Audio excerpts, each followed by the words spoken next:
sais rien. Je vais poser la question, je sais pas moi, Antoine Coudray, tu réponds. Antoine, est-ce que tu vois la souris bouger? Est-ce que tu vois le curseur bouger, Antoine? Il me répond pas et il est en... Alors, oui, on le voit, génial. Merci Antoine. Merci beaucoup Antoine. Donc, résultat des courses, on voit sa pièce numéro T1, on fait le bilan, on pose arbitrairement les actions de 1 sur 3, on se moque un petit peu, d'accord? Yes. Alors, en fait, en vérité, c'est des cas particuliers, c'est pour ça que ces DM sont intéressants, enfin, j'espère. C'est que dans la pratique, ici, vous voyez que la pièce numéro T3, en fait, elle est soumise à plusieurs actions mécaniques, mais ce qui se passe dans la pratique, la pièce 1, pardon, c'est que vous avez ici Q qui est placé de façon pertinente au niveau de l'articulation. Conséquence, si vous faites le bilan des moments au point O, vous vous retrouvez avec tout simplement ici un produit vectoriel nul, et donc les coordonnées vous sont reliées par l'angle alpha qui se trouve être au niveau de ma souris. Donc on voit que on peut très bien se retrouver dans des cas très particuliers où vous avez plusieurs actions mécaniques, mais pour autant vous avez une collinéarité. Ça, c'est pas banal, c'est pas banal, et ça vaut le coup d'être souligné pour ceux qui sont là. Voilà. Donc là, tout va bien, vous l'avez vu. J'espère que vous voyez bien, vous m'entendez bien. Résultat des courses, je vais assez vite parce que ces questions-là, vous les avez faites pour ceux qui les ont rendues. J'isole la pièce numéro T3, donc dans la pratique, j'aurais pu faire 3 plus 4, hein, ça revient un peu au même. Donc je suis au niveau de la souris là où je bouge. Donc on est 42, c'est pas mal. Au moment où on se parle. Si on regarde un petit peu les choses, alors il faut poser, vous l'avez fait, c'est super. Que vous avez dans la pratique ici, une modélisation des actions mécaniques telle que je vous l'ai proposée. Et là, écoutez-moi bien, et cet exercice-là, il est vraiment pour ça, en fait, j'essaie d'être vraiment le plus concis possible. En fait, dans la pratique, si on est à la limite du glissement, alors vous avez une relation entre le Y et le X. Ce qui n'est pas le cas de toutes les questions qui vont suivre. Donc, ce que vous pouvez effectivement calculer dans cet exemple-là, yes, c'est de calculer en fait le YC. D'accord? Le YC, pourquoi? Parce que quand vous faites le bilan des moments au point A, c'est-à-dire vous tournez là où je mets mon curseur de souris, eh bien l'action ici en C ayant une composante normale, une composante tangentielle, uniquement la composante selon Y va être donc faire apparaître en tout cas un bilan des moments, le poids P ne faisant rien apparaître. Alors si on a limite 4, ça ne change rien puisque T est une action à distance. On retrouve le signe moins parce que tout simplement elle est forcément dirigée vers le bas. Et donc vous avez XC qui s'en déduit. Mais attention, attention, là, quand vous écrivez ça, c'est que vous avez opté pour un choix très précis. Vous êtes à la limite du glissement. Donc on ne peut pas répondre à la question, si vous faites ça, est-ce qu'on a la limite du glissement, puisque vous en avez utilisé l'hypothèse. Donc ça, c'est vraiment très important d'avoir à l'esprit, et de jongler avec ça, c'est relativement important. Voilà, donc j'espère que voilà, ça ne donne pas le tournis, je te fasse bouger tout ça. Résultat des courses. Résultat des courses. On va se retrouver avec la suite des événements. On a fait le bilan en gros, en large et en travers donc de la résultante, pardon, du moment. Là, on effectue celui de la résultante. Donc, je vais le mettre en gros, en large, en travers, pour ceux qui ont un téléphone. Voilà. On pose de la même façon, cette fois, on isole toujours cette pièce-là, la pièce 3. XA et YK, les actions mécaniques, je ne l'ai pas rappelé. Et puis, on projette sur Y et sur Z, en faisant l'hypothèse que vous êtes à la limite du glissement, dans cette question uniquement. Première équation du bilan de la résultante, vous vous retrouvez avec un XA égale moins XC, vous la remplacez dans l'autre équation finalement du bilan de la résultante. Vous pouvez mettre donc le XC en facteur et vous retrouvez l'équation que vous avez ici. Je peux mettre, si vous voulez bien, un petit calque pour bien insister là-dessus. Voilà, si tout va bien dans le meilleur des mondes, un petit peu. Hop, hop, je ne fais pas, voilà. Voilà. Et si tout va bien dans le meilleur des, si j'ai pas fait de bêtises, vous retrouvez en fait finalement cette équation-ci précisément. Voilà, celle-là. Ok. Donc c'est très important. Celle qui se trouve être par ailleurs YC va être en fait une conséquence en fait des équations se mettant toujours à la limite. Dans notre exemple, je vais affiner le crayon, dans notre exemple, eh bien, comme ici le alpha vaut pi sur 4, dans la pratique, vous allez retrouver avec le 1 à ce niveau-là. Donc, no problemo. Résultat des courses. Si on regarde un petit peu tout ce qu'on a pu trouver jusqu'à maintenant, nous mélangeons toutes ces équations, et en particulier, vous avez une équation que vous déduisez, je vais, si vous voulez bien flasher ce texte, histoire d'éviter de vous faire trouver, et d'en rajouter un autre, voilà, et donc si on regarde bien, on va se retrouver avec une première équation en fait de xc que vous avez ici, voilà, et une autre équation de xc que vous avez là. Donc vous allez retrouver en fait en faisant attention aussi cette équation-ci. Voilà. Donc en ayant isolé, en ayant effectué à la fois le bilan des données et le bilan, si vous voulez, des résultats, et en considérant qu'on se trouve à la limite du glissement, et en considérant que nous prenons alpha égale ici 45 degrés, eh bien, ça donne tout naturellement ce que vous avez globalement, pour le peu que j'ai eu, eh bien, alors je vais vous envoyer, hein, pour ceux qui l'ont eu, les corriger, hein, ils sont faits dans la foulée, on verra tout à l'heure. Après, je travaille encore plus. En fait, ça me dérange d'aller au lycée, parce que du coup, je travaille moins. Donc, résultat des courses, vous avez ici, donc je vais effacer ça, eh bien, effectivement, dans la pratique, vous avez trouvé 0,25. Voilà.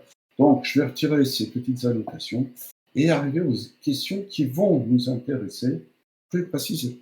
Donc, je me mets en plein écran et pour voir un peu l'affaire. Alors, si ces écrans que je vous propose de suivre, eh bien évidemment, j'en ferai une copie PDF et cette copie PDF, je vous l'envoie en général suite à la séance par mail. À ce sujet, avant que je poursuive, je regarde l'heure hein, pour éviter de trop dépasser. Je vous ai partagé ce matin donc une zone sur mon Google Drive. Le FTP est en général plus rapide que les échanges par mail. Donc j'ai commencé à mettre des répertoires par DM. Voilà. J'en mettrai au fur et à mesure pour les TP, pour des choses comme ça. Et vous voudrez bien prendre l'habitude d'aller y déposer vos travaux. Vous pouvez toujours m'envoyer un mail pour me dire ah, il y a quelqu'un qui a ouvert son micro. Oh oh, soyez vraiment vigilants là-dessus, s'il vous plaît. Sinon, ça va être embêtant. Donc je reprends. Donc, vous pouvez déposer vos documents.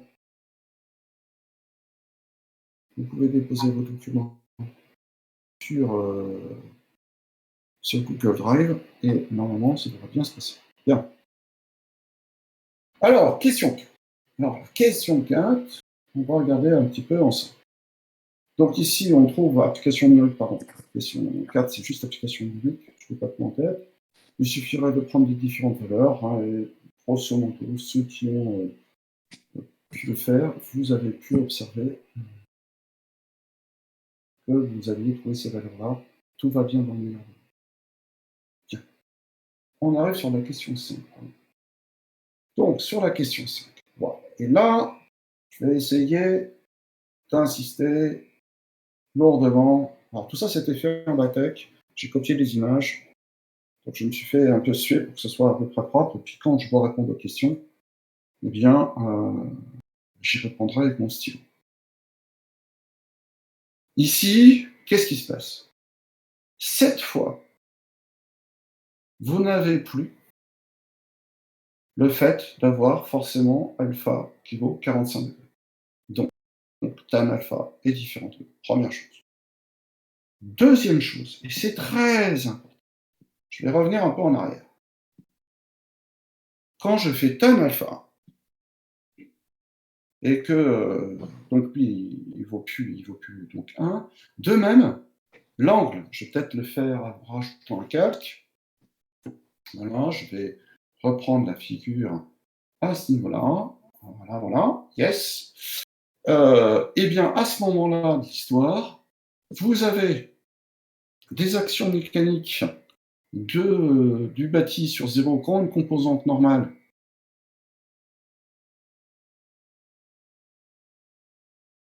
et une composante tangentielle, c'est-à-dire que vous empêchez la chose de descendre, mais cette fois, dans la pratique, vous avez une résultante qui forme un angle, cette fois bêta, voilà, à ce niveau-là. Et bêta est différent de phi. Donc ça, c'est très important de l'avoir à l'esprit. Ça veut dire quoi? Ben, ça a une conséquence très forte. C'est que vous ne pouvez plus faire l'hypothèse d'avoir f pour relier les composantes au point C. Le coefficient petit f de forme. J'entends.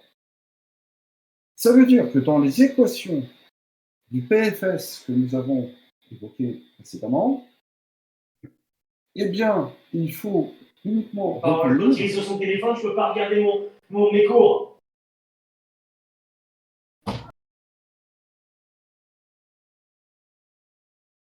Oui, oui.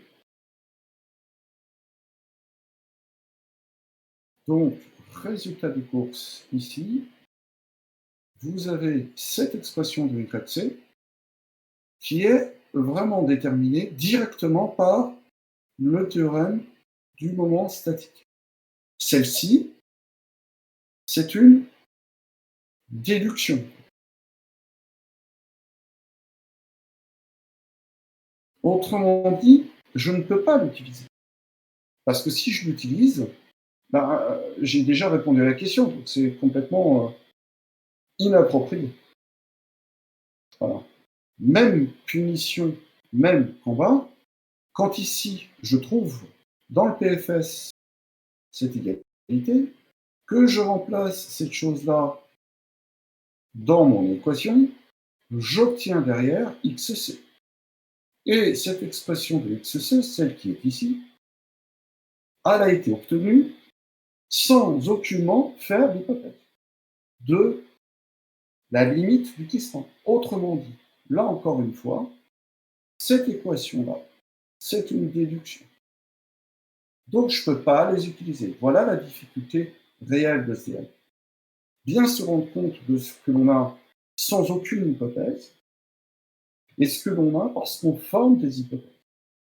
Autrement dit, quand je vais regarder dans la pratique ce qui se passe au point C, je vais devoir utiliser ce YC-là, d'une part, et ce XC-là, et surtout pas celui-ci, et surtout pas celui-là.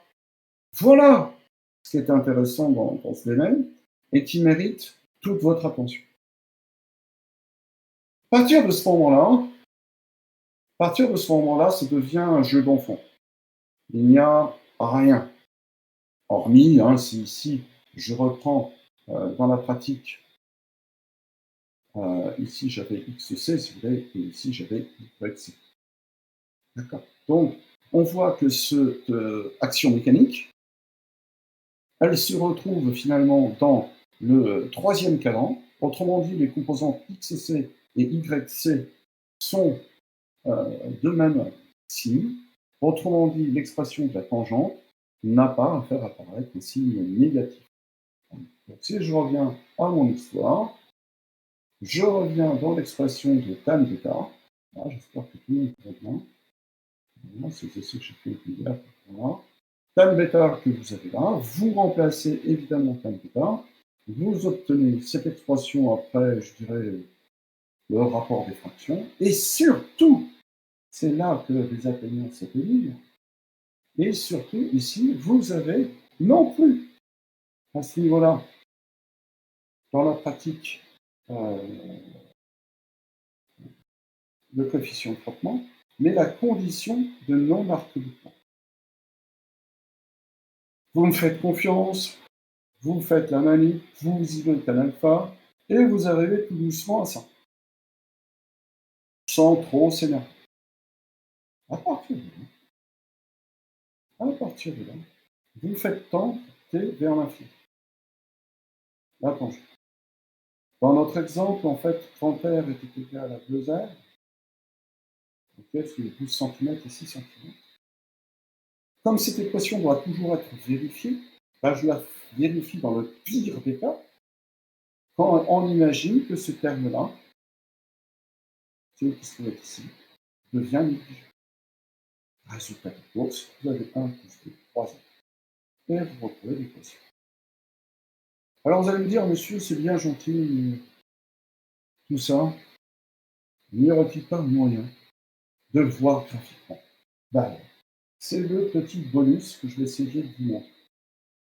Donc là, je vais, si vous voulez bien, enlever les gris-gris. Je vous enverrai des choses là-dessus, voilà, histoire de soulager mon écran.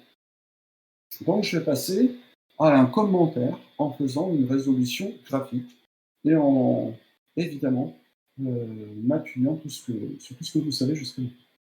Je vais faire apparaître la solution que j'avais tapée l'année dernière, en fait. Voilà. Vous avez ça.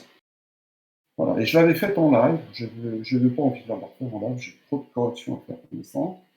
Mais je vais essayer de vous la commenter. Et c'est là que je pense vous allez peut-être comprendre plein de choses. On va se mettre à la limite de l'arc-boutement. À la limite de l'arc-boutement, on l'a vu, c'était lorsque finalement l'effort est sur le col. Si je reviens un petit peu en arrière et j'isole un peu les choses, dans la pratique, à la limite de l'arc-boutement, mon action mécanique, alors j'ai pas exactement la même couleur, faut pas m'en vouloir. À la limite, vous retrouvez le phi ici, que j'ai redessiné tout à l'heure. Je l'efface pour l'éviter.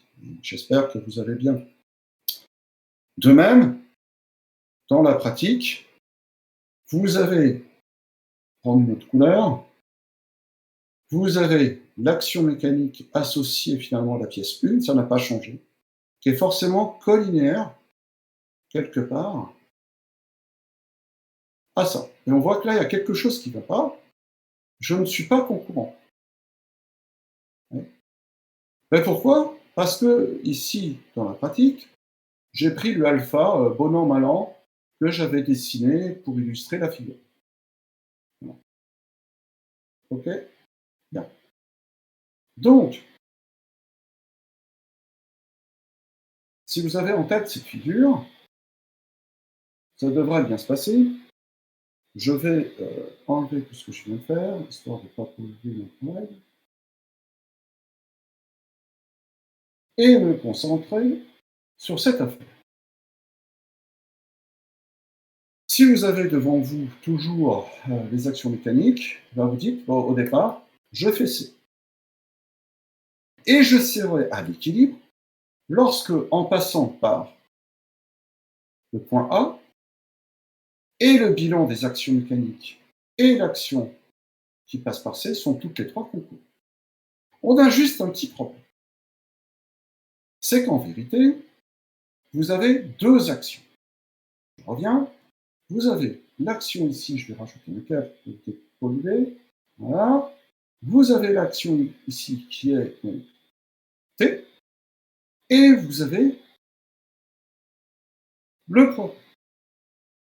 Ce qu'il faut bien avoir à l'esprit, c'est que dans la pratique, si vous avez deux efforts parallèles, du même sens, alors la résultante se trouve forcément entre les deux, quelque part. Et il est tout à fait naturel, et on aurait facilement la possibilité de le démontrer, cette résultante se rapprocherait, on a fait des constructions graphiques ensemble, de bien sûr l'effort le plus conséquent. Alors, on va faire cette hypothèse graphiquement. Donc, pour ça, je reviens ici, et je regarde. Je mets en place cette résultante, et cette résultante, quand je fais en sorte que t tend vers l'infini, et bien finalement le p devient négligeable. On va se placer dans ce cas. Si t est négligeable, si t est négligeable, alors évidemment t admet comme support celui d'extrémité au niveau de la poulie, celui que j'avais ici. Voilà, que j'ai appris.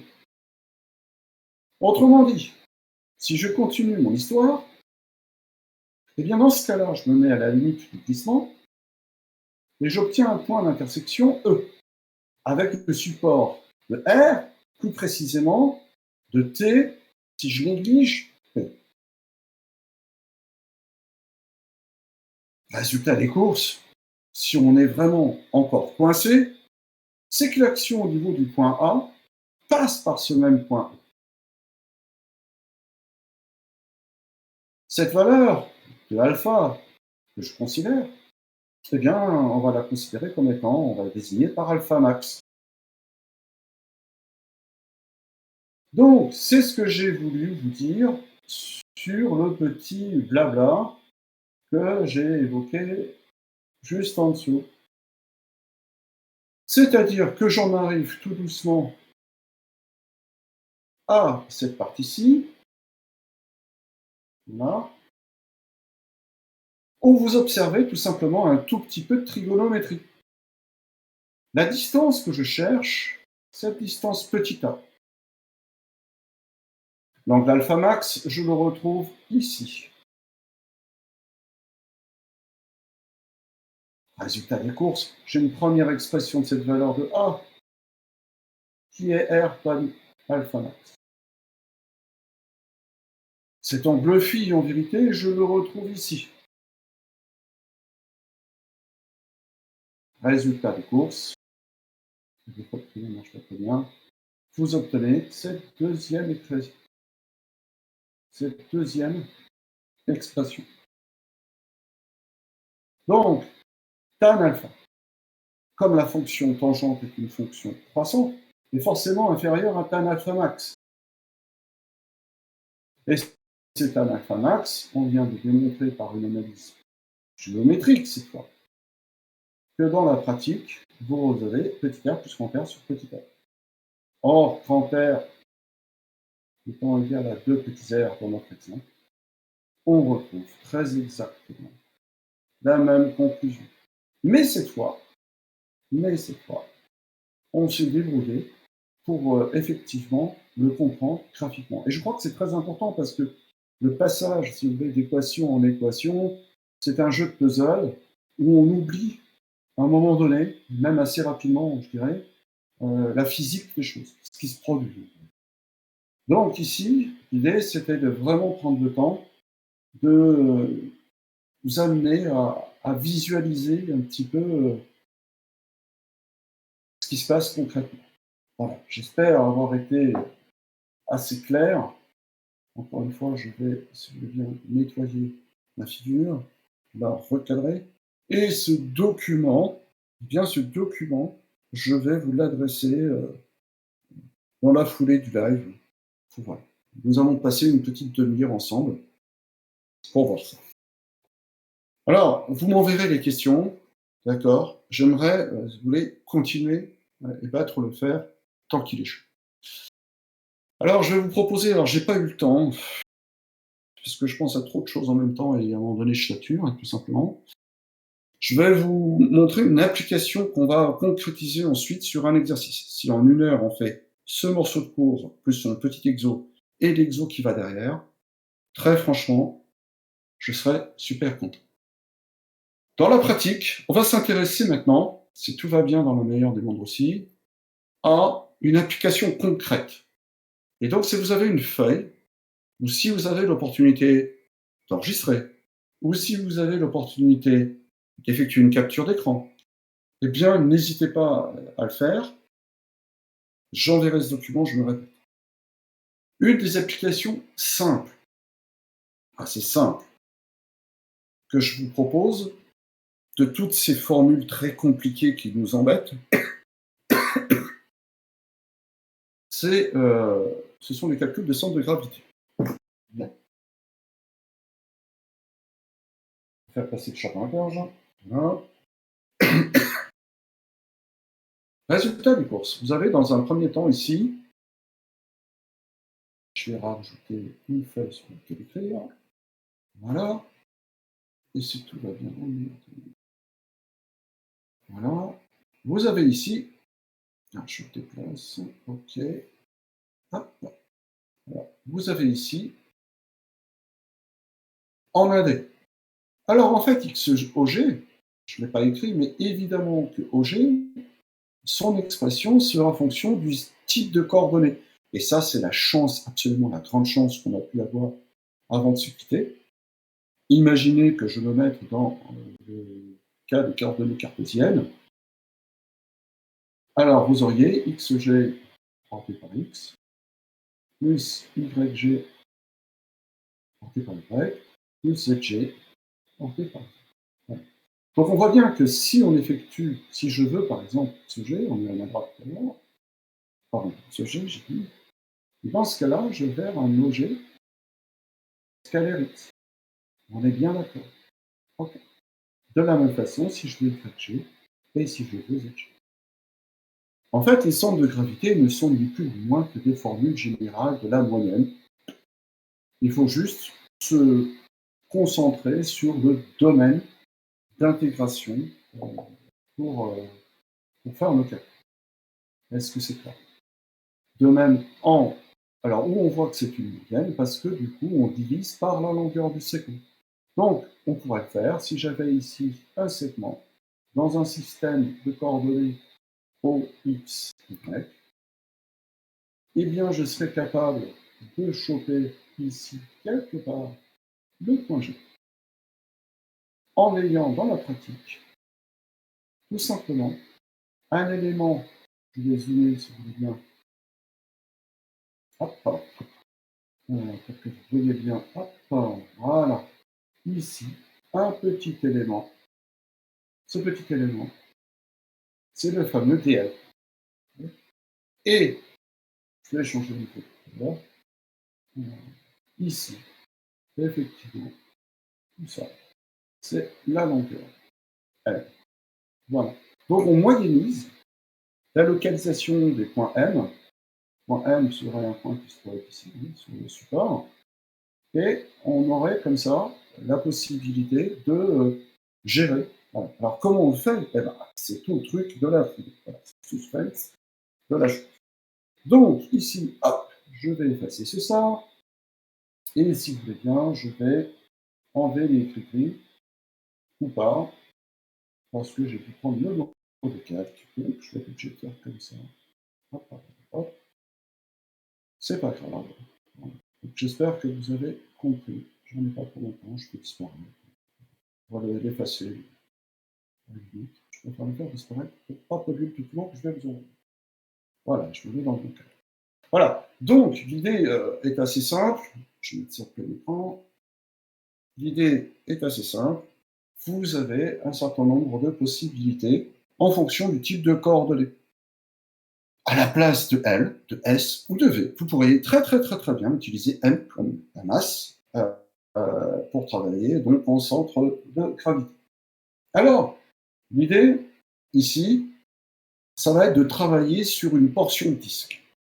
Encore une fois, ce document, je vais vous l'envoyer. Ok? Ne vous inquiétez pas. Donc, ce disque, j'ai volontairement, si vous voulez, dans la pratique, utilisé, hop, je vais mettre le grand écran pour tout le monde, voilà, les coordonnées autres que cartésiennes. C'est franchement important, parce que sinon, on est dans un cas de figure trop particulier, et vous risquez tout simplement d'être amené à confondre des choses. Donc j'insiste lourdement. On retrouve les coordonnées UR, Uθ.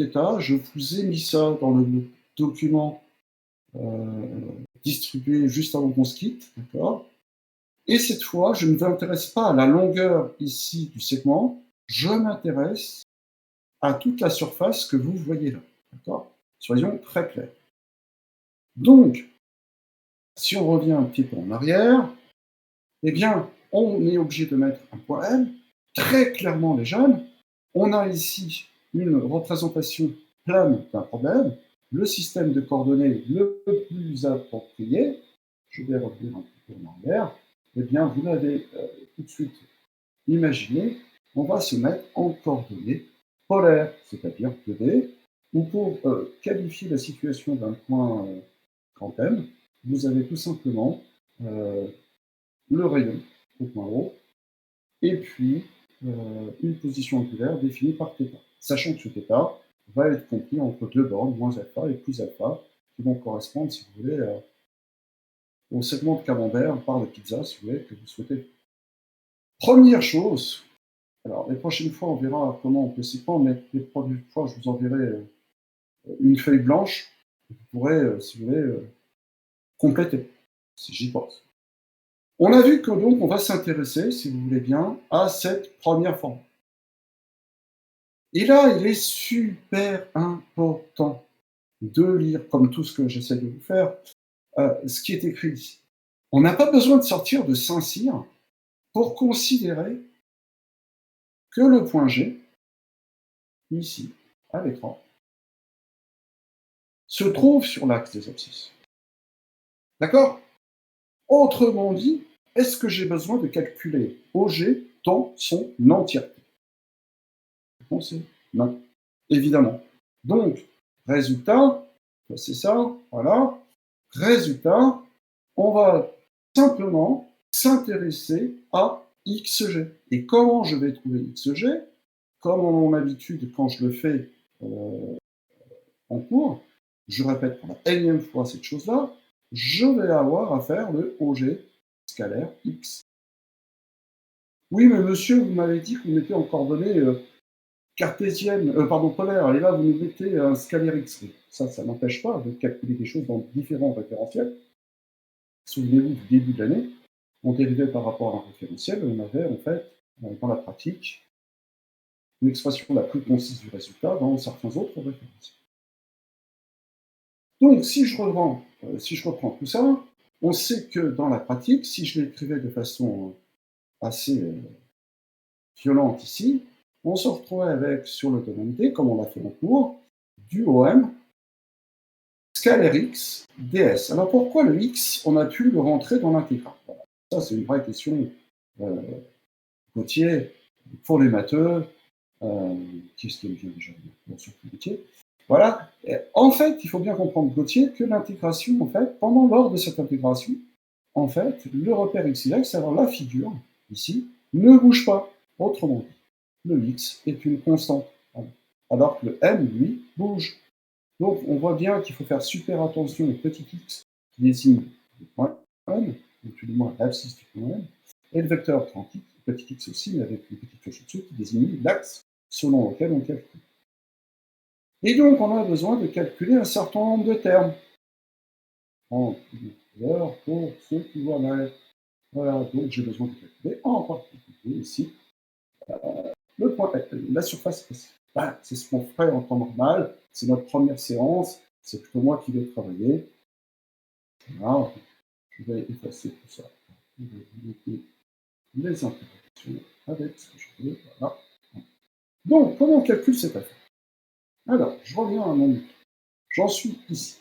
Eh bien, alors, à ce niveau-là, je vais donc, eh bien, faire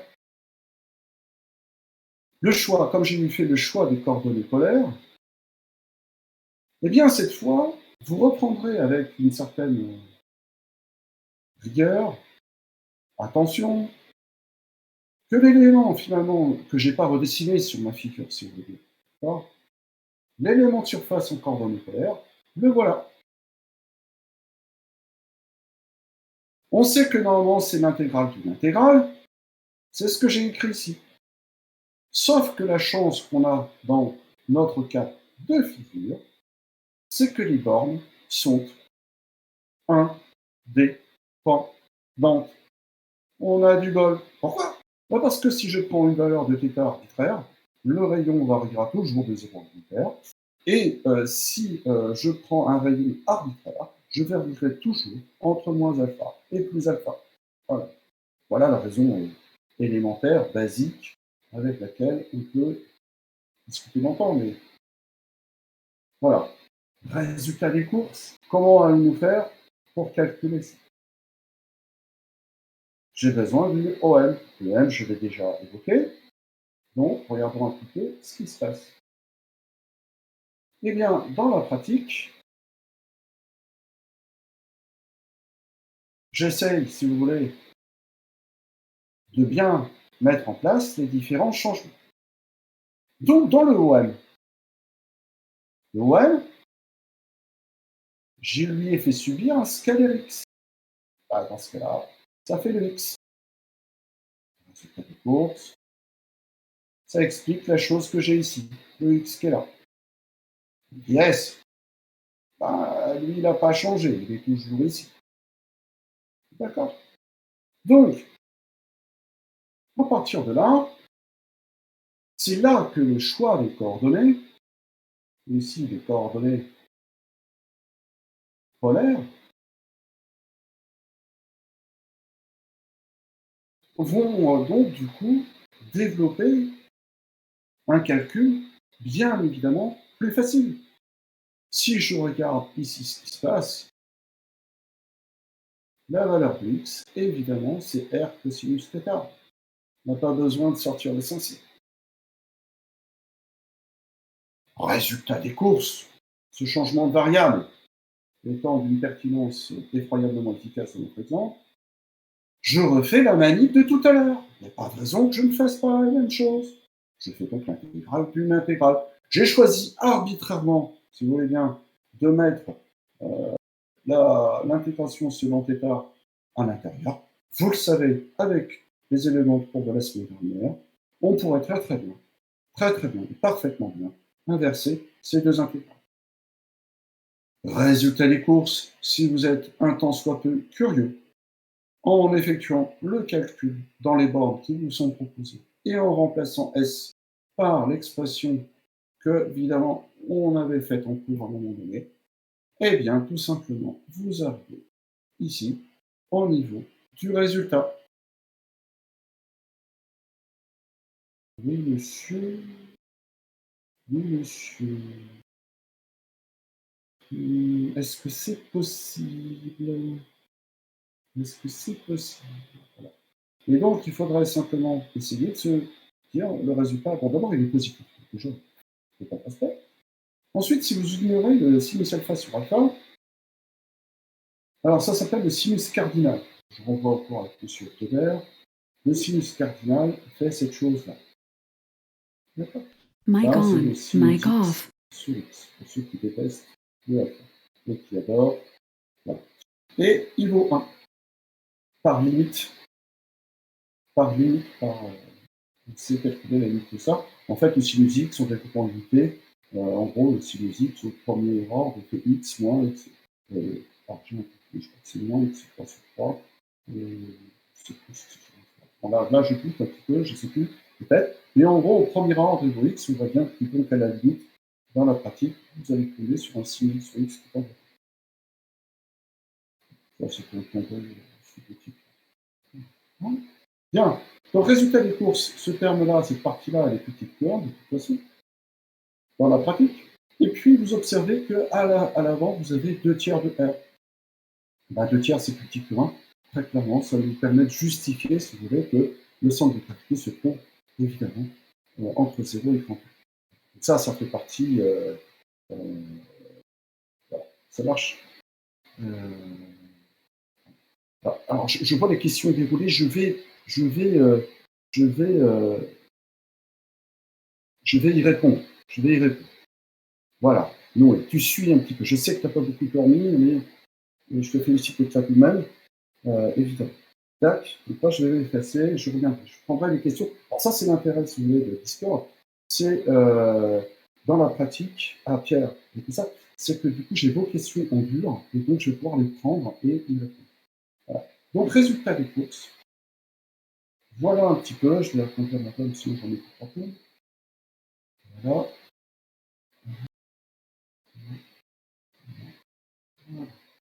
Ça fait quelque chose. Alors, Monsieur, me dit Pierre Zambert, je n'ai pas bien compris, il ne fallait pas avoir de point G pour trouver certains volumes. Voilà, tout à fait. Alors ça, justement, mon grand, c'est là qui est génial. Tu suis un petit peu Pierre.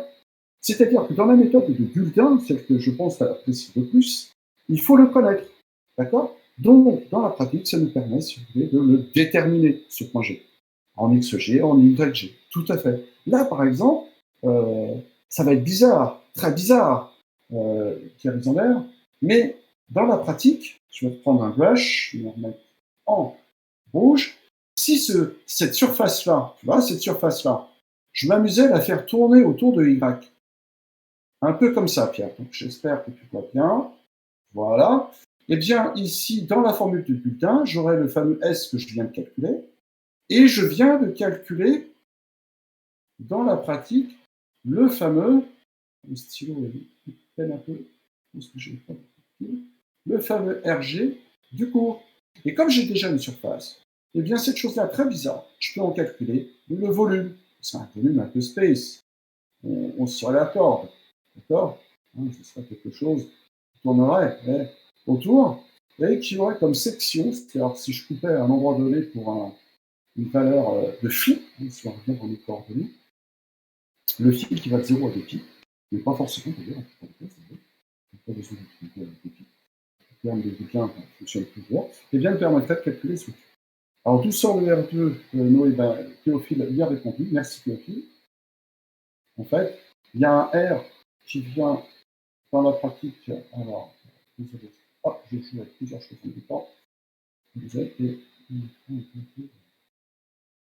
Hop, alors, d'où vient le R? En fait, Noé, ici, tu en as un premier qui est là, et tu as le R cos θ, c'est-à-dire X égale R cos θ.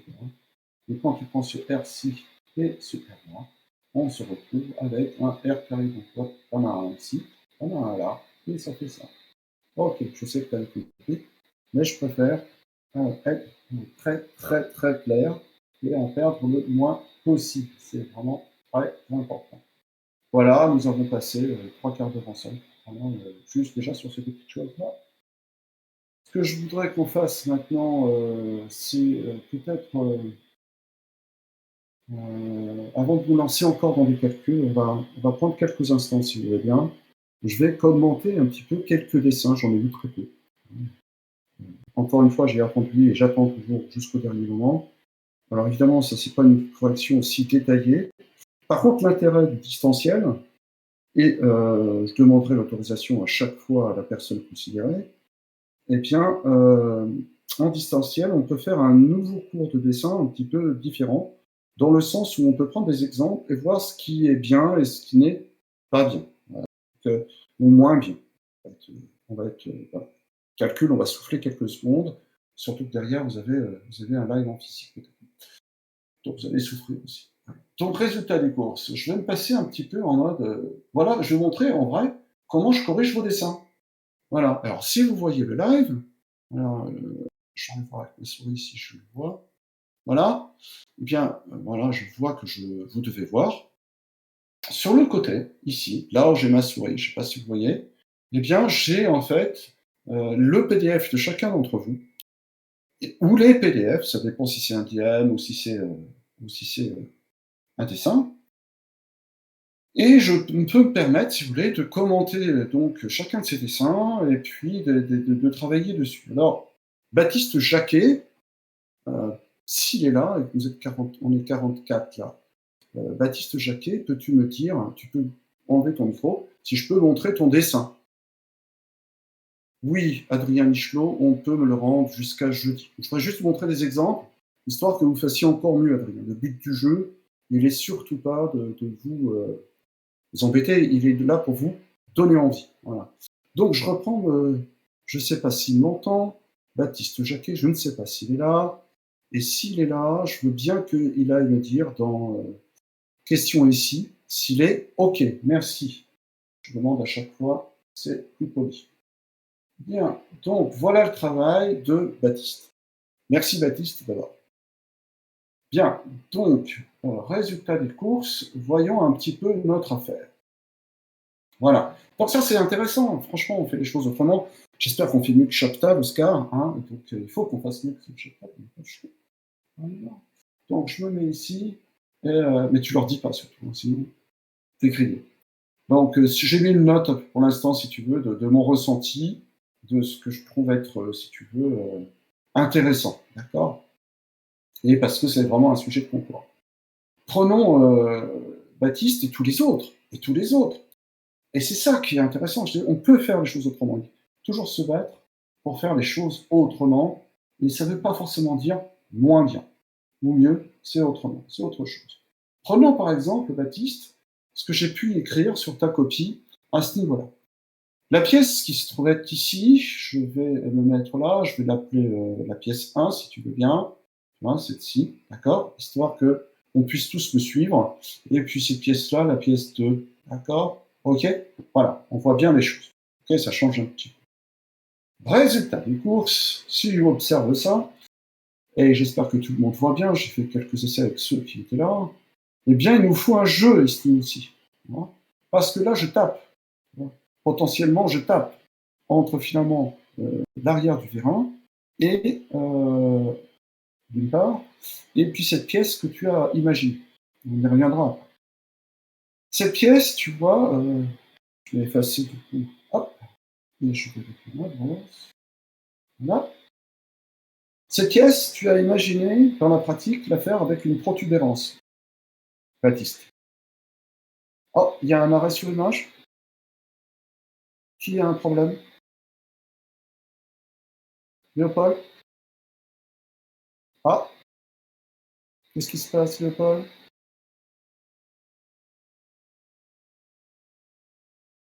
Ah, c'est bon, merci beaucoup. De rien, Léopold. Tu m'aurais manqué atrocement. Alors, revenons au mouton. Je vais faire un zoom énorme, Léopold. Fais gaffe, hein, ça va faire peur. T'arrives à voir, là, j'espère. Hein, Léopold? Bien, eh bien, ici, je vais exagérer un tout petit peu. Rien ne t'aurait empêché, comment il s'appelle, Baptiste Jacquet, de plutôt faire un trou dans la pièce hein, et de venir rajouter, en fait, une pièce taraudée, tu vois, épaulée, tu vois, avec éventuellement un carré ici pour la mettre avec une clé. Je ne suis pas à main, hein, il faudrait que j'ai mon stylo très vertical et malheureusement, c'est pas facile avec le fait que je suis installé. Mais voilà, et là, on aurait rapporté une pièce élémentaire, alors on aurait pu mettre un écrou, un contre-écrou, de Baptiste, et on aurait pu faire ça. Ok. Voilà. Deuxième chose embêtante. Dans la pratique, la pièce numéro T2 est fixée. Certes, et tu as raison, ça permettrait de régler le jeu entre finalement les différentes pièces. Là, je vais revenir un peu en arrière de ce que j'ai fait, histoire d'éviter. Voilà. Voilà. Donc, je suis d'accord. Mais le problème de cette solution, il est tout bête et il n'est pas forcément très difficile à soigner, c'est que cette pièce-là, avec les vibrations, on sait que ça doit être très précis, elle risque tout simplement, éventuellement, de basculer. Et le réglage risque d'être modifié en cours d'utilisation. Ça marche? Voilà. Donc ça fait partie des petites choses. Alors pour ceux qui, je vois le commentaire de Noé, la voix est peut-être coupée de temps en temps, j'en suis profondément désolé, mais je pense que ça vient du fait aussi que je suis en Wi-Fi, j'ai mis un amplificateur Wi-Fi, mais si je dois tout réinstaller en bas, je pense que j'aurai des soucis. Voilà. Donc là, on va éviter tout ça. De la même façon, je vais faire en zoom très grand pour que les choses soient claires, ça permet de jongler. Clairement, on ne peut pas laisser le jeu, toujours pour la même raison. Tout jeu risque d'avoir une répercussion sur la précision. Cette partie-là de la vis, c'est-à-dire le tronc, c'est-à-dire ce que j'ai ici, eh bien, dans la pratique, était calibré, donc précis. Donc, il fallait évidemment s'assurer.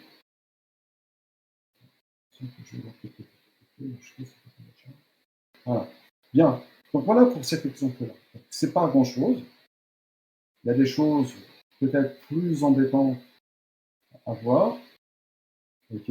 Donc les règles de dessin, ne faire qu'une seule pièce. Là, tu m'as mis, j'ai deux plaques différentes. Eh bien non. Il ne faut surtout pas qu'elles soient différentes parce que je dois tenir le tout pour y parvenir. Ça, c'est la représentation ici de variant en translation est parfaite. Non problémo côtier, Baptiste. Voilà. Ça, j'espère que. Voilà ce qu'on peut faire aussi, si vous voulez, en soutien, pardon, à distance. Nous pouvons soutenir. Je vous montre un autre exemple. Donc là, c'est Corentin Philippe. Corentin Philippe, est-il en train de faire?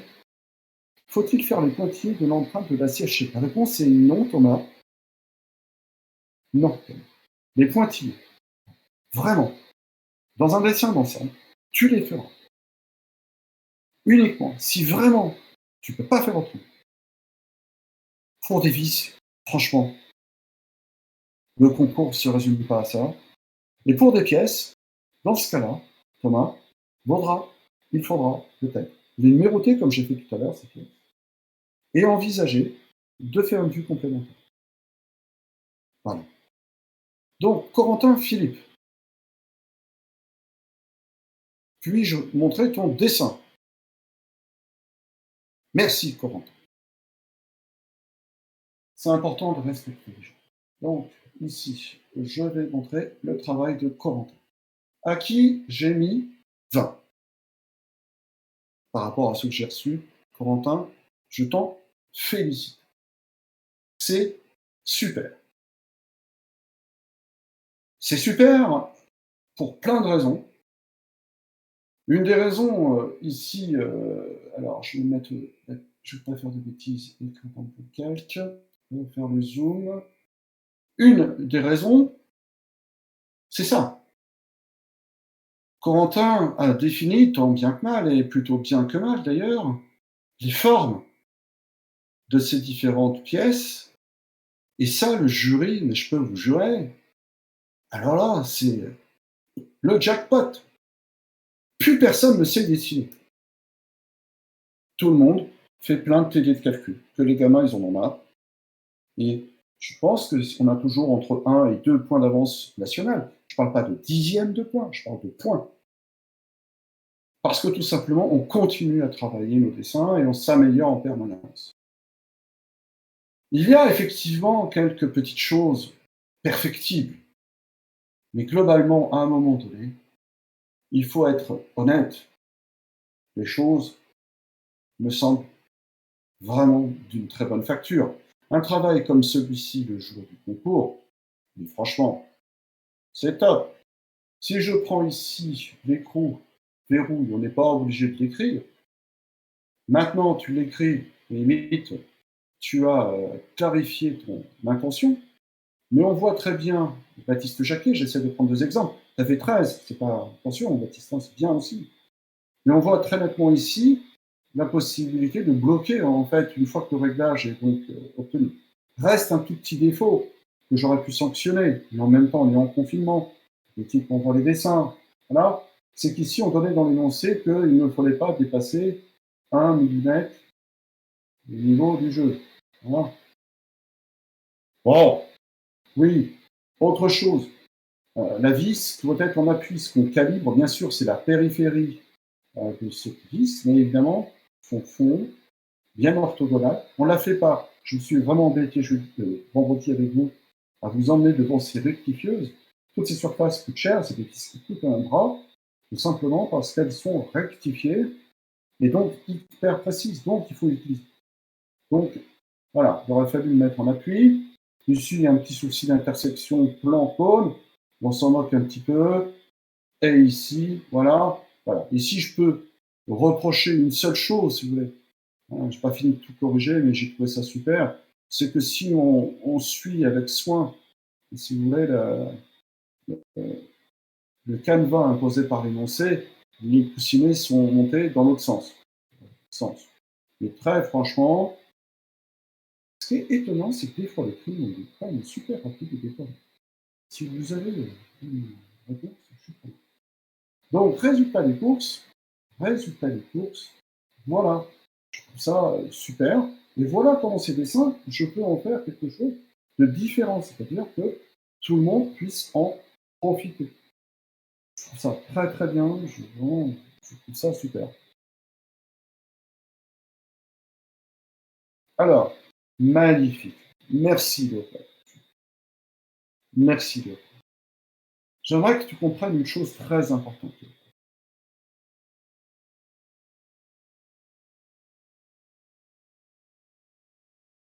Alors, je vais répondre aussi à ta question. Il faut que tu comprennes. Tu t'accroches, comme la pauvreté sur lui. Un anneau élastique, tel que tu l'imagines, tel que je te l'ai expliqué, ne peut pas supporter de grands efforts. Mais quel est l'effort que supporte éventuellement cet anneau? Simplement, le fait que l'axe puisse sortir d'un côté ou de l'autre. C'est un arrêt en translation. L'effort principal, je vais mettre une autre couleur pour comprendre bien le détail, l'effort principal est dans ce sens.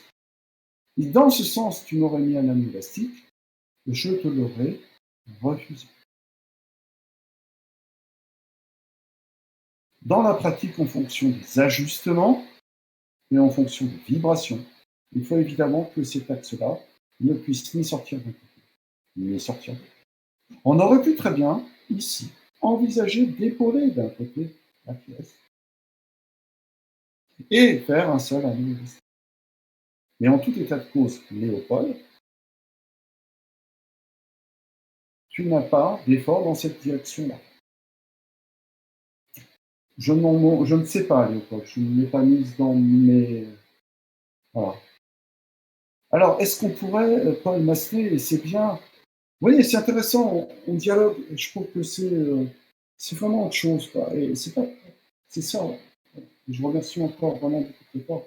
3 élèves de l'année dernière de m'avoir initié à l'histoire. Voilà, et donc, résultat des courses, est-ce qu'on aurait pu mettre des... oui, la réponse est parfaitement oui, Paul Massenet. Oui, complètement oui. Alors, ces copies type cavalière, comme tu dis, on va les utiliser lorsque, dans la pratique, on va régulièrement être amené à les faire, à démonter et à remonter. Pense à la tige du vérin du pilote automatique pour pouvoir en... Maintenant, très franchement, elles sont sécurisées, tu peux, sans souci, sans souci, sans souci, aucun souci. Hormis éventuellement peut-être de longueur des tiges, d'une des tiges de cette pupille, qui taperait dans un autre objet, les envisager. Voilà. Ça, c'est vraiment intéressant. Je montrais un dernier exemple, peut-être, je ne vais pas tous les faire, mais on va revenir un petit peu au calcul. Et vous voyez, il est 14 heures. Très franchement, je n'ai pas vu le temps passer, vu peut-être plus, pas moins. Je vous en montre un dernier, mais il faut que je demande. Je vais prendre, par exemple, allez, Baptiste Lemaire. Baptiste Lemaire, s'il est là, c'est un test. Oui, Baptiste, bien, merci Baptiste. Bien, je me mets... Voilà. Alors là, la qualité du scan serait éventuellement à corriger, Baptiste. C'est pour ça que j'ai choisi le tien. On prendra le temps et puis trouver d'autres solutions. Ça serait bien, en tout cas, de les avoir plus clairs. Dans les choses que je pourrais commenter un peu de différents, donc je vais mettre dans mon calque, je vais faire un zoom, ça va bien dans le meilleur des mondes. Voilà, Baptiste, tu reconnais ton chef-d'œuvre. La difficulté, par exemple, de ta solution, fort pertinente, devant, j'adore, hein. Au-delà de la fabrication de la pièce, qui me semble, à mon avis, assez compromise, qui est, quand je parle de la pièce, je vais la numéroter pour que les gens comprennent, c'est-à-dire cette pièce-là, me pose un problème. Le problème, c'est qu'on est à l'arrière du vérin, que c'est donc une excroissance, c'est surtout pas la tige, cette chose-là. Et donc, ça veut dire que si je veux tourner ça, pour régler le jeu, on s'aperçoit que ça va pas être facile. Ce n'est pas impossible. L'idée, un peu pénible, c'est de démonter cette chose-là, de la démonter. C'est-à-dire précisément de retirer la vis ici et de pivoter jusqu'à ce qu'on estime que la distance, le réglage soit correct. Et à partir de ce moment, de remettre la tige à l'intérieur pour fixer ce réglage. Voilà, c'est des choses différentes. Voilà. Alors, il existe sans doute plein de solutions, mais ici, vous traversez cette pièce par l'intermédiaire d'un axe. Vraiment étonnant. Oui, et c'est pas facile. Donc, c'est vraiment intéressant. Donc, moi, ce que je trouve vraiment intéressant, c'est que on pourrait prendre un dessin, je pourrais cacher le nom, et vous demander, en vous l'envoyant, par exemple, de corriger les erreurs, de jouer mon rôle, en fait. Pour ça change vraiment tout. Et en même temps, alors là, je vais peut-être faire. Bon, je ne vais pas abîmer son dessin, ça m'a pas prévu.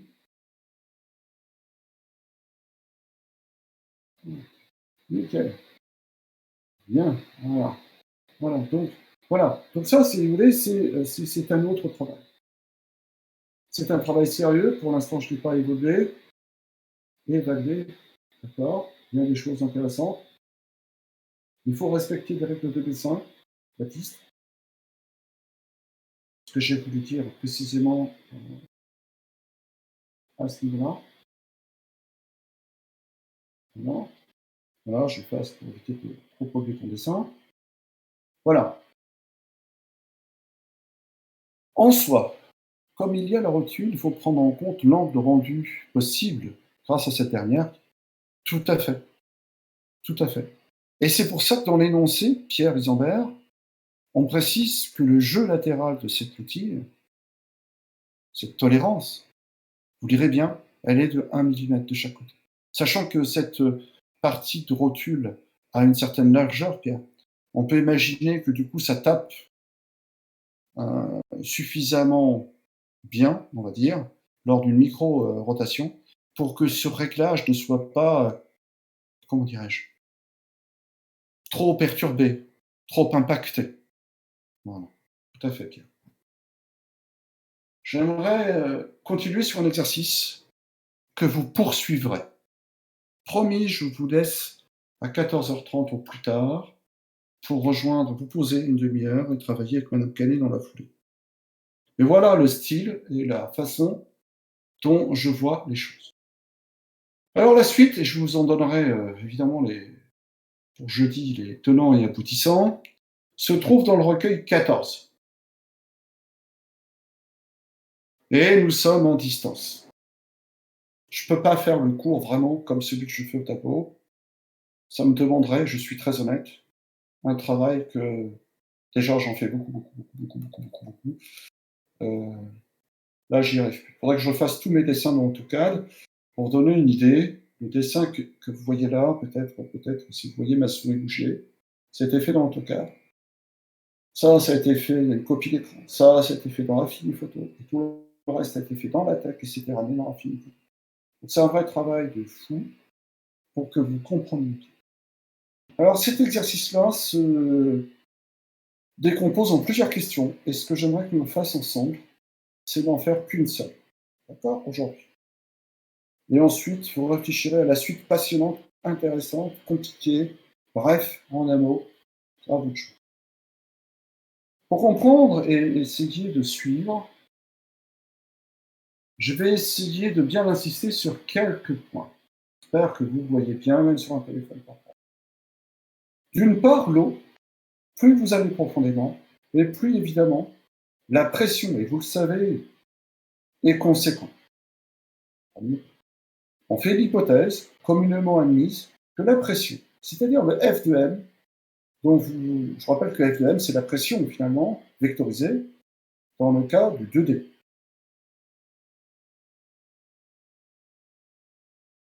Eh bien, ce F de M qui vaut P de M, on va dire, agit sur un élément de surface.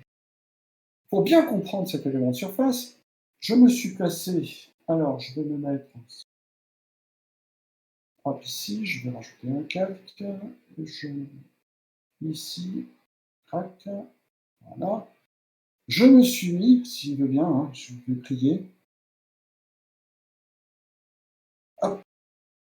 Je vais me mettre sur cette surface-là, qui correspond évidemment à la face avant du barrage. On verra qu'après, on rentrera dans le barrage. On fera un autre calcul, le poids du barrage.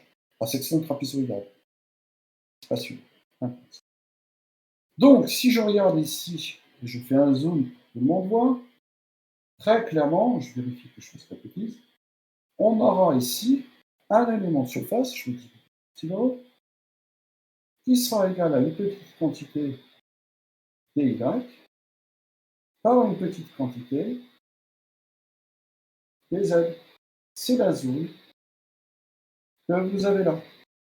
Le point M pourrait ici être associé à cet endroit. Voilà. Ceci étant dit, je vais revenir un peu en arrière si vous voulez bien, parce que sinon je vais en avoir partout et je serai vous arranger les bêtises. Voilà, hop. Voilà, tout va bien dans le mur. Parce que lui, je suis tout ça sur le dos. Bon. Donc, résultat des courses, on revient à ce problème. Bien, vous voyez, c'est. Donc, la première question, c'est de calculer le résultat de ces efforts liés à donc la. Pour ça, je vais vous afficher le format. Le calcul, on va le commenter. Simplement le commenter. D'accord? Voilà. Je mets la figure et je mets les calculs. Même si ça vous semble très compliqué, vous devez toujours définir la densité.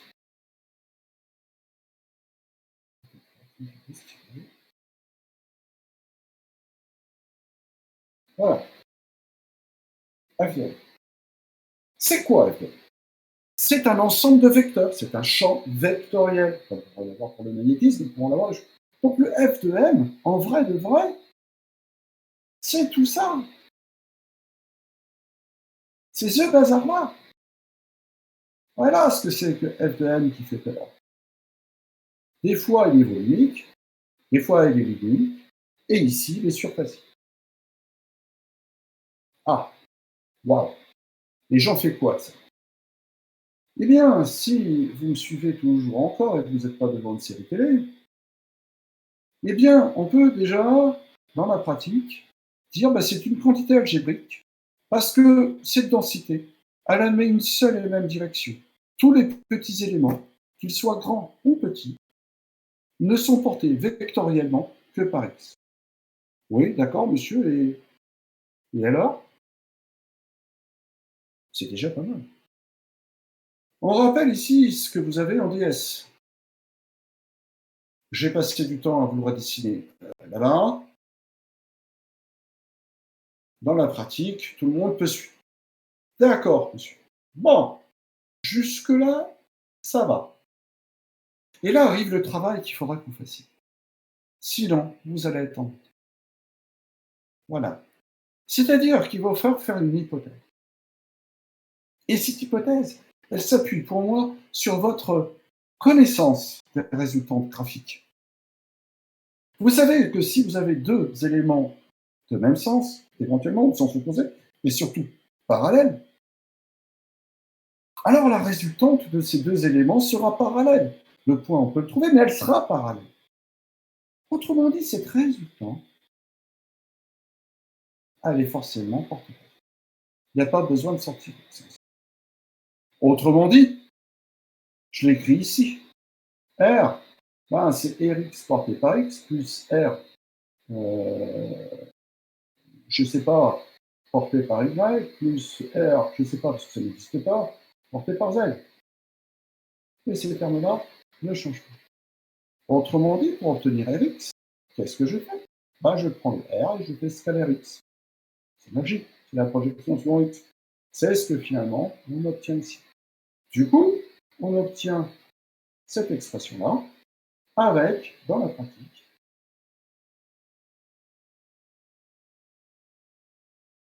tout ce qu'on a fait jusqu'à maintenant. Waouh, monsieur. Ok. Ah, ce qui va être génial, c'est que lorsque je vais prendre le x qui est ici, et le x qui est là, bah, x scalaire x donnera 1. Il nous reste le fameux f de m. Le fameux f de m. Donc, si vous voulez bien, je vais effacer les choses.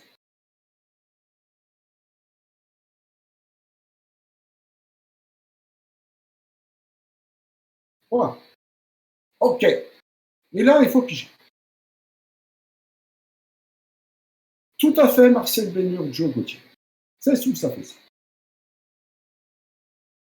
Pour cette raison-là. Maintenant, s'il y a un peu de vent selon X, pardon, selon Y ou selon Z, on verra suivant Z ce qu'on a. D'accord. Mais pour l'eau ne va pas agir. Donc, je reprends mon histoire. Que vaut FDR? Voilà la question. J'ai bien dit algébrique.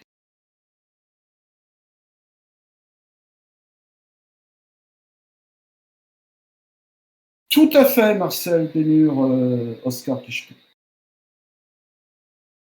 Tout à fait. Ça permet de soulager quand le type il fait ça avec la tête au tableau. Voilà. Ouais. Mais bon, si je suis au tableau et sur une feuille. Donc, qu'est-ce que c'est que FDR? C'est une quantité algébrique. Qu'est-ce qu'on sait? Bah, elle est proportionnelle à la densité de le. Je vais zoomer parce que peut-être que vous ne voyez pas bien. Elle est proportionnelle à la densité de l'objet qui génère cette pression. Il faut que ça soit homogène à une pression. Donc j'ai le G. Et on voit qu'elle est linéaire. À la surface de l'os, il faut que ça fasse 0 et au fond, il faut qu'elle soit maximale. Eh bien, on retrouve une expression de ce truc-là. C'est tout à fait classique.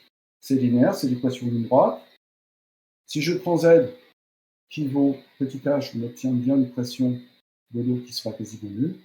Et si je prends Z qui vaut 0, c'est-à-dire que je suis tout en bas, l'origine étant placée au fond de l'eau, j'obtiens ρGH, qui est donc la densité volumique, ici donc surfacique, donc la pression sur le support. Oh ouais, alors là, ça devient trop simple. Si vous me l'aviez dit avant, j'aurais pu faire, se dit je ne sais qui. Donc, crac. Franchement, à minute. Et je vais quand même lentement. Il est 14h14, on est cool. On est bien. Du coup, je remplace. Ouais, je remplace, je ne sais pas quoi faire d'autre. De toute façon, je suis perdu. Je ne sais pas quoi faire d'autre. Donc, résultat des courses, je remplace. Et là, finger, trop facile, on va dire. Je me demande si ces variables, Oscar, Y et Z, sont-elles séparables ou tout du moins indépendantes ou pas. Et quand je prends le dessin qui est ici, Oscar, on voit que si je prends un Y, le Z va toujours de 0H, et que si je prends un Z donné, j'irai toujours de moins Z sur 2 à F sur 2, en me mettant au milieu. Ah, résultat de course, ces variables sont donc séparables. Si elles sont séparables, bah, ça veut dire que je peux faire l'intégrale de l'intégrale sans me soucier, Oscar, des bornes.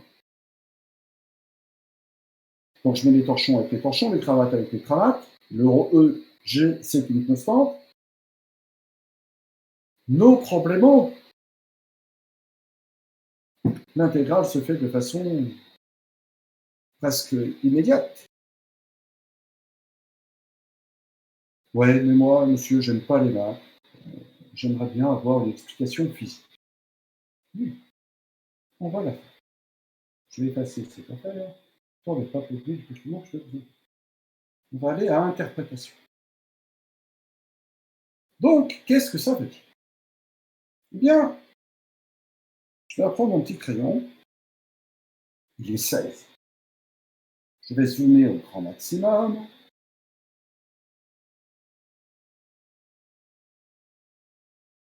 Et on va essayer de réfléchir. Un triangle, quand je parle d'un triangle, je parle du triangle associé à la densité des formes. Monsieur, si j'avais pas un triangle, mais si j'avais un rectangle, je saurais vachement bien le faire. Ah oui? Ah bon? Imaginons que l'on ait ici une densité constante, c'est-à-dire qu'elle soit très précisément comme ceci. C'est-à-dire que cette fois, les densités, j'ignore la physique des choses à ce moment-là, la densité serait comme ça. Et maintenant, Paul Massenet, il sait très très bien que l'effort égale la pression fois la surface. Nous sommes d'accord. Cette pression, du coup, elle est constante. Ouais. Et elle serait constante égale à quoi? Bien tout en bas, c'est ρ, G, H. Elle est vraie sur toute la hauteur. Que vaut la surface? Eh bien, elle vaut la longueur fois la hauteur. Non problemo. Alors du coup, moi je vais dire que la résultante en x que je cherche, qu'est-ce que c'est? Ah, ouais, mais là, vous avez pas un rectangle, vous avez un triangle, monsieur. Mais le triangle, qu'est-ce que c'est? C'est la moitié du rectangle. D'accord. Donc là, je mets un demi fois le rho G H fois le L fois le H. C'est QFD. Voilà. Et c'est pas méchantissime. Il est 19. J'aimerais qu'on fasse le calcul du moment. Et je vous libère juste là. Donc, je fais ça, je fais ceci, je mets mon crayon, j'active mon affaire, sauf que je vais... On va regarder le moment. Et là, vous dites, monsieur, j'y arriverai jamais. C'est trop compliqué. Alors, je vais prendre cette figure-là et avoir ça à l'écran. D'abord, le moment, je me mets dans la zone où j'écris, le moment en eau, sa définition. Oscar, toi, là, je mets un domaine D. Comme ça, je ne me mouille pas, Oscar. Et ensuite, quand je suis sûr de mon coup, je le remplace. Mais en vrai, tu ne cherches pas midi à 14h. Tu fais ton truc. Ici, donc, c'est PS. D'accord. Oscar, ça, c'est la def. Tu la connais par cœur et tout bail. Ouais, mais alors là, il y a un code vectoriel, il y a 3 composants. Ah, stop. Il faut se mettre à réfléchir. Si on regarde un tout petit peu notre affaire, on sait que la résultante, dont j'ai calculé la valeur tout à l'heure, celle qui se trouve être là, c'est un effort. Pour l'instant, on ne sait pas où il est, mais on peut le remplacer par un seul effort. Ce que je sais, c'est que cet effort, si je le remplace, il est quelque part, bien sûr, entre le haut et le bas. Voilà où se trouve Rx. Plus précisément, je devrais mettre R, ce qu'elle n'est portée que par X.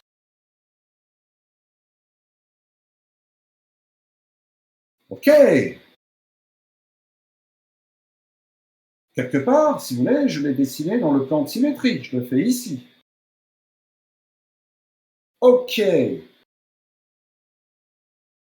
le moment, alors? Je vais anticiper. Je vais faire un teasing, ou je ne sais pas comment on dit.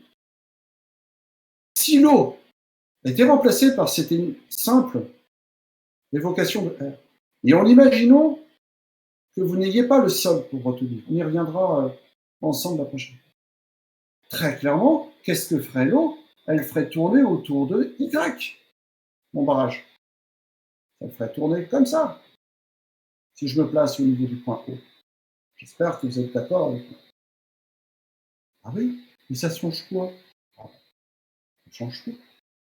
C'est-à-dire que si je regarde mon équation qui me faisait énormément peur au départ, je remplace cette chose-là en disant, bah finalement, ton moment, il est uniquement porté par Y. Donc ton équation là, hyper compliquée que j'ai ici, ben, je vais lui faire un petit travail supplémentaire, je vais lui faire un scalaire Y. Oui, et alors? Ah oui, mais Y c'est un vecteur, c'est une direction qu'on a, pas un élément de surface, parce que c'est un Y avec une flèche au-dessus. Du coup, je peux le remplacer et le rentrer dans mon intégrale. Ouais, mais là, c'est plus infâme, monsieur, je n'y arriverai jamais. Non, c'est un produit mixte, ça. C'est un produit mixte. Que vaut OM? OM, c'est sur la surface où s'appuie mon nom.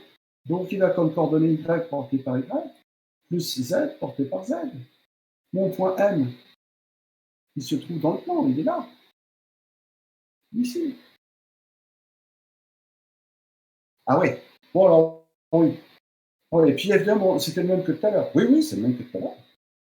Le F de M, c'est le fameux ρE GH-Z porté par X. Ah ouais. Ah oui, alors du coup, quand je fais le produit mix, le terme en Y, il va sauter. Bah oui, hein, 3 termes. Ah oui, il n'y aura que le Z qui va intervenir. Bah oui. Parce que ici, je vais avoir du X, et là, j'ai du Y. Ah, peut-être que je peux y arriver là. Il est 23. C'est passionnant. C'est hyper intéressant. Et ça devrait, sur des calculs plus compliqués, y compris en physique, plus tard, vous aider. Donc là, du coup, je vais intervenir. J'ai simplement fait quoi? C'est moi. Voilà. Vous voyez bien. Si vous ne voyez pas, si vous n'avez pas envie. Bah, j'ai juste fait le produit mixte. Et là, qu'est-ce qui se passe? Question qu'on va se poser, c'est est-ce que ces deux variables sont-elles liées ou indépendantes? Bah, c'est exactement la même question, monsieur. Vous l'avez déjà posée tout à l'heure. Et la réponse est identique, c'est-à-dire qu'elles sont tout simplement indépendantes. Résultat des courses. Alors évidemment, cette chose-là, ici, vous allez peut-être, pour certains, parce que vous avez peur, la décomposer en ZH moins Z2 pour faire le DZ. Voilà. C'est pas le calcul le plus compliqué que M. Heptebert ait osé vous poser. Voilà. Et donc, ça se fait. Résultat des courses, si vous êtes courageux, vous trouverez ça. D'accord, monsieur. Mais tout ce qu'on vient de faire, encore une fois, monsieur, j'aimerais vraiment qu'on puisse m'expliquer physiquement la chose. Donc, interprétation. Je vais effacer des choses là-haut pour éviter de vous envoyer un document papier. D'accord. Interprétation. On va regarder un petit peu notre affaire. Alors, je ne sais plus si c'est celui-là. Ça, c'est notre... Voilà. Excusez. Eh bien, pour la résultante, je vous ai déjà fait le coup. D'accord? C'est la moitié. Alors ici, j'ai oublié un E. Bon, désolé. Je vous ai déjà fait le coup. C'est la moitié de si on avait un rectangle. Mais l'autre.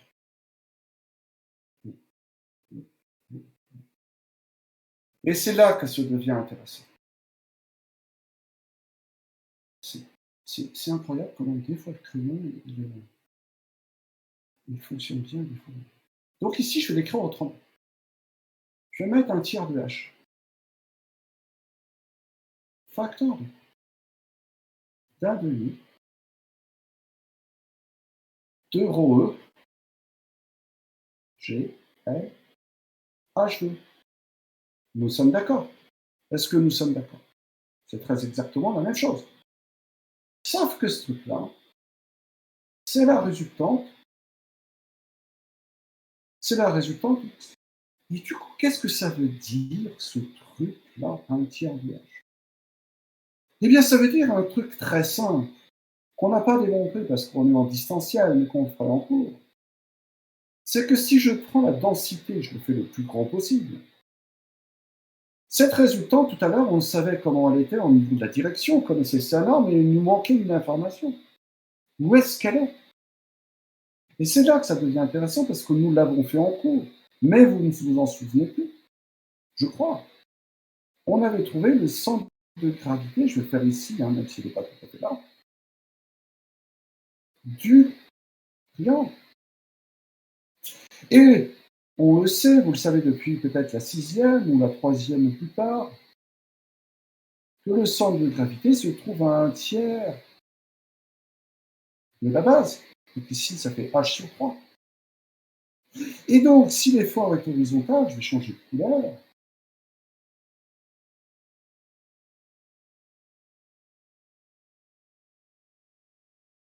J'obtiens un bras de levier, je vais changer de couleur.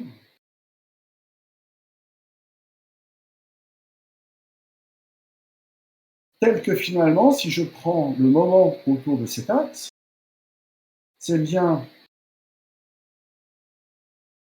le Rx par la distance ici, 1/3 de h.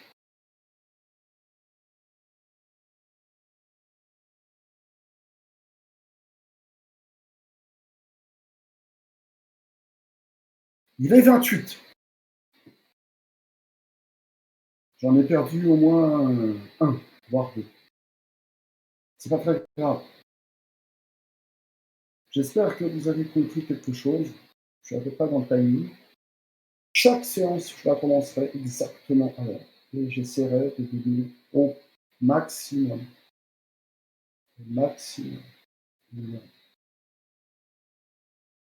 Vous allez prendre cet exercice-là et le chercher aujourd'hui. Et il y en a un autre que je n'ai plus là, bref, que j'ai rangé, que vous pouvez remontrer le final de MY.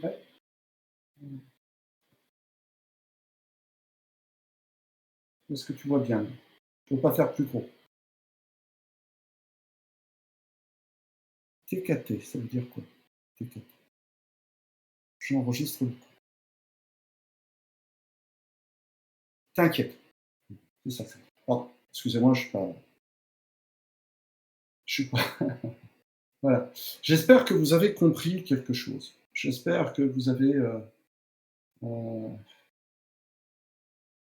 bref. Voilà. Suivi. Je vous remercie de votre patience. Reposez-vous bien pendant cette petite demi-heure. Ce que vous ferez avec Manette Canet sera sans doute aussi dense, peut-être encore plus dense que moi. En tout cas, je ne sais pas. Dans la mesure où pour l'instant 2 semaines de distanciel sont prévues, voire 3, à tout casser. Voilà, mais il y a un programme énorme à terminer. Je vous remercie. Voilà. Au revoir.